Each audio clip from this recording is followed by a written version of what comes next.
Hey everyone, this is Antonio from Buckeye Nation. Going to show another war recap. So our 25 war win streak finally came to an end. We had some pretty notable victories along the way. We had our first ever arranged war against Blue Star, where we won pretty handily.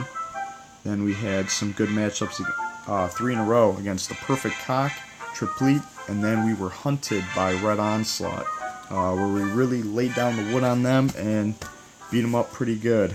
And we faced the Bears, who were a great clan that we beat. Both the Bears and Red Onslaught had nearly 350 wins at the time. And then we had back-to-back losses, actually. Faced 2 modding clans in a row. So that was great. I might make another video in the future about how you can tell if a clan is modding. A lot of people will use that as an excuse, as an easy scapegoat. But even with the bans that have gone out, there are ways to tell if a clan is modding, and it was very apparent upon these 2. So we were just in a war against War Agency, a very tight war. It came down to percentage, where we held the lead. War Agency is an official EWA member. It stands for Elite War Alliance.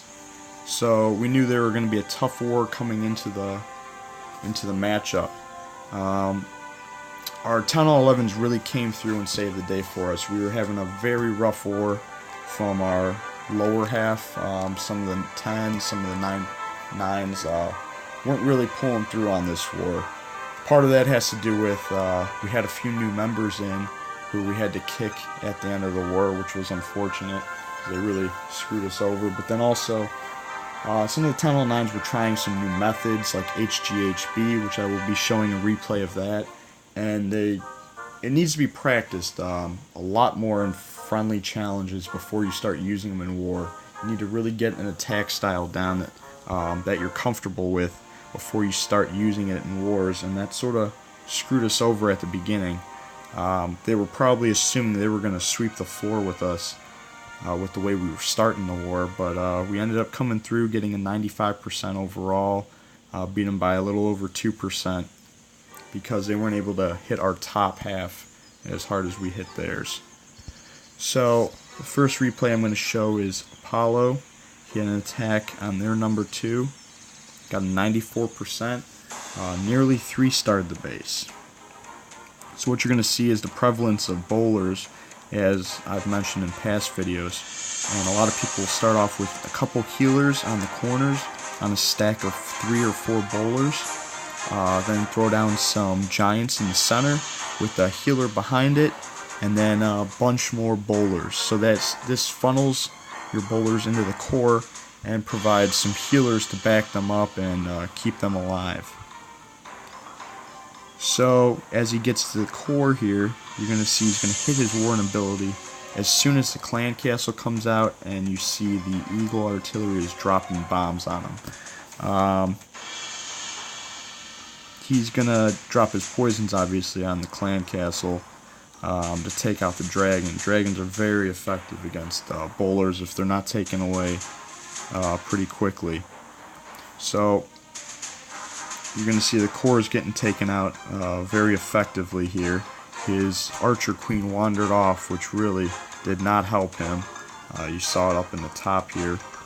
So now he's just going to have some bowlers in the core, along with his Grand Warden offering some protection. I'm going to speed it up a little bit, and you have a bowler down here at the bottom as well. So he's going to take out most of the base here. He ends up getting a 94%, as I said.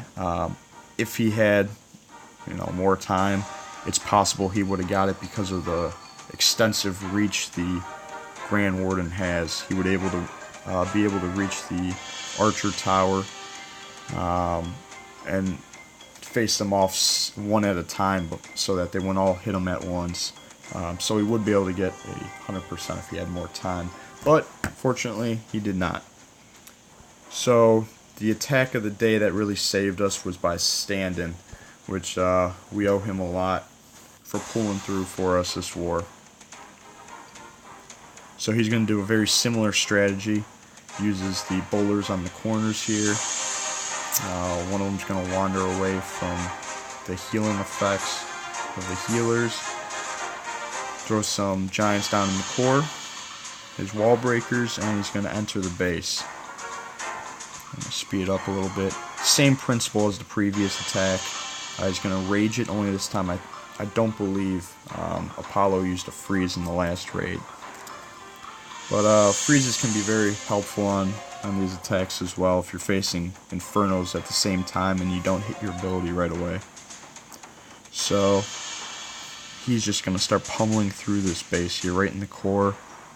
His Archer Queen did not wander off like Apollo's did, which was very helpful to him. And he's going to start dropping some minions up top to clear out some excess garbage on the sides here. I'm going to fast forward a little bit. Finally hits his AQ ability. Unfortunately, doesn't have any healers on it until the very end here, which definitely helps him out. And without that healer, he might not be able to 3 this base. But luckily he did for us, because it offered us the win. So now I'm going to bring you to Bob. He had a 97% attack, another attack that ran out of time, unfortunately, and another very similar attack, only he brought a handful of loons for the back end. As you see, there are very central ADs on this base, and with these back end loons, he is able to take out some of the exterior defenses. He's dropping right now minions to get his troops centralized instead of dropping the bowlers on the ends like a lot of other people do. It was very smart of him to do that, seeing as they were ground defenses on the sides, the cannons and the mortars, which weren't able to attack the minions as he enters the base here. Unfortunately, by doing that, he ran short of time. He needed about, I think it was about 10 more seconds before he could have cleared this base out. So that's a little unfortunate. But he still had a great attack. And fast forward, very similar principle as the past few attacks. He's going to drop, as you see, a loon down here at the bottom. It takes out one of the defenses, one of the cannons. And then as soon as he takes out this AD and Inferno over here, he's going to drop the rest of his loons. Any time now. There they are. So these loons are able to take out, I think, a few defenses, like a couple cannons, maybe Archer Tower up here. So it was definitely helpful having it, and it even took out the Expo there. But unfortunately, he did run out of time as well. I'll just fast forward through this.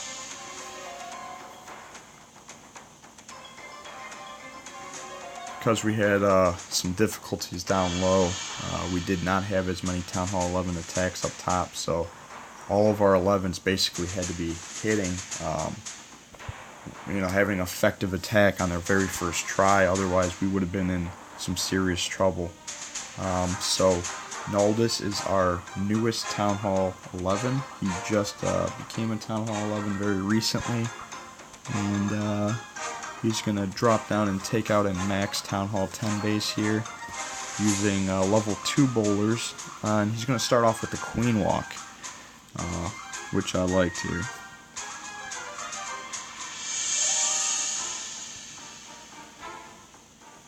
So he's going to bring his Queen Walk to the 3 o'clock side where he's going to start his actual raid. He's going to pull out the CC beforehand, so that his bowlers have nothing to worry about.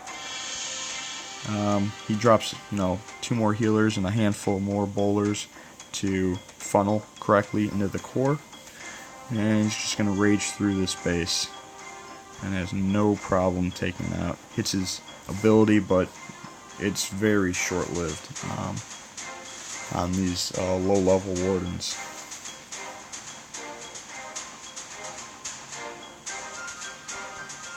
But it's still a very effective attack and very strong attack by him. Level 3 bowlers would have just tore this base up that much more. Finally hits his AQ ability, and knocks it out. So now I'm going to jump way down low. We had a bunch of, like I said, 9s, 9.5s, and 10s having to clear some bases.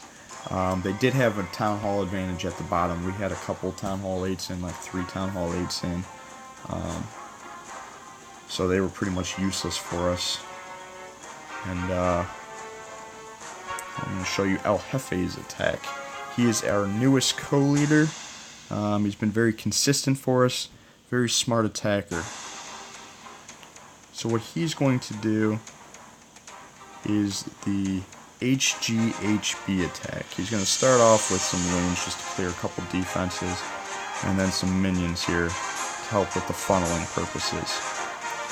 So the HGHB stands for Healers, Giants, Hogs, and Bowlers. So to do this attack properly, you have to take out the ends, the 2 sides of the Giants, so that you can get them to go in the core. You're going to follow them up with some max Bowlers in your clan castle, and you have the Healers healing the Giants along the way as you rage through the base with your heroes and the Bowlers to take out the main core units inside here. From there, you're going to start using some Hogs on the perimeter defenses, and hopefully they will be distracted by the core units, and that is your objective here. This attack, we showed some of our members some YouTube videos for it, and they took it to heart, and it was a little overutilized this war without enough planning, unfortunately.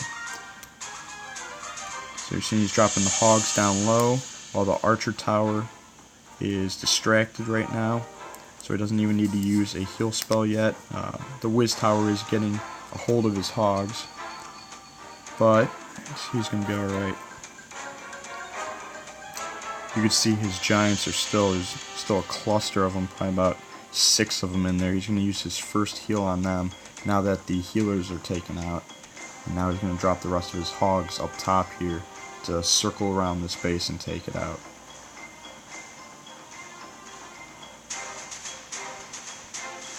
All the Giants are distracting everything along with his heroes.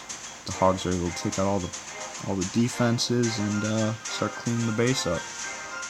So great attack by El Jefe. Next attack I'm going to show is by Awesome Kid, who needs a new name, as I've mentioned to him numerous times. He's going to use a baby dragon variation with Valkyries. I'm not really sure what to call this attack. It's similar to what they call the baby drag attack, but a lot of times people consider that the Town Hall 11 attack for a 9 to attack a Town Hall 11.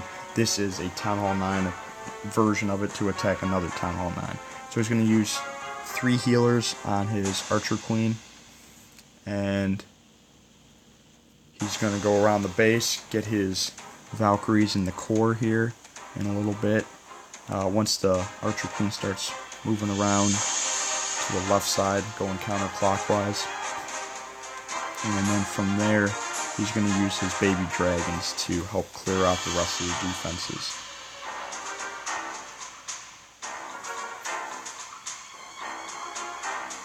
So he's going to have max Giants here inside his clan castle, since he only has level 5 or level 6 at Town Hall 9. And they're going to be the meat shield for him as his Valkyries get inside and start doing some damage. He's a little late on the poison drop, I believe, but he still gets it down, and his Archer Queen's going to take over down here and start taking them out. So now he's dropping his baby dragons while the other defenses are distracted. When they are separated like this, you're going to see they're raged.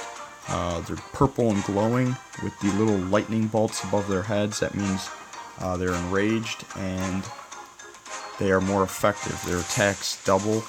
No other of their stats change, but their attack power is much higher. So you're going to want to separate your baby dragons when you drop them. And now he's going to get through the rest of the base. Very good attack by AK.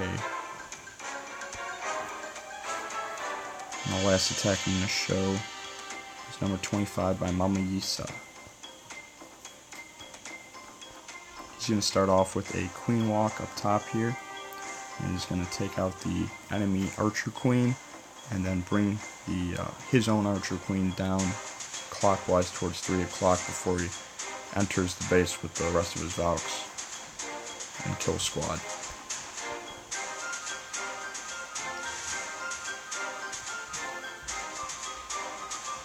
So he uses the rage perfectly to get the healers to really help his archer queen out when she's starting to get low on health. And he's going to start circling like I said.